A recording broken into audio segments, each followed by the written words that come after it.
ஆண்டவருடைய தூதர் அற்புதமான செய்தியை சுமந்து கொண்டு வருகிறார். அது அந்த தூதருடைய செய்தி அல்ல, தந்தை கடவுளுடைய செய்தி. கடவுளுடைய செய்தி எப்படி தொடங்கி எப்படி முடிகிறது பாருங்கள். அருள் நிறைந்த மரியே வாழ்க. திருவிவிலியத்தில் யாரையாவது அருள் நிறைந்தவர் என்று கடவுள் அழைத்திருக்கிறாரா? அன்னை மரியாவை தவிர வேறு யாரும் அப்படி அழைக்கப்படவில்லை. அருள் என்பது தூய ஆவியின் ஆற்றலை, தூய ஆவியை குறிக்கும். அன்னை மரியா தூய ஆவியின் அருளால் நிறைந்திருக்கிறார், தூய ஆவியால் நிறைந்திருக்கிறார், தூய ஆவியின் பத்தினியாக மாறுகிறார். இந்த நிகழ்விலே பார்க்கிறோம்.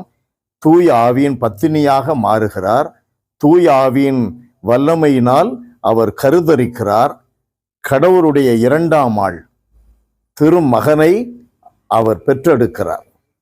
கருவில் உருவாக்கப்படுகிறது, அவர் பெற்றெடுக்கிறார். மீட்பரின் தாயானார். ஆகையினால் அது கடவுளுடைய தாய். தந்தையிடமிருந்து அந்த செய்தி வந்திருப்பதனால் அன்பிற்குரியவர்களே, தந்தையினுடைய வார்த்தைகள் அருள் நிறைந்தவர் என்று அன்னை மரியாவை அழைக்க செய்திருப்பதனால் தந்தை இந்த கன்னியை, இந்த படைப்பாகிய அன்னை மரியாவை தன்னுடைய திருமகனுக்கு தாயாக அவர் ஏற்றுக்கொள்ளுகிறார். கடவுளின் தாயாகிறார்.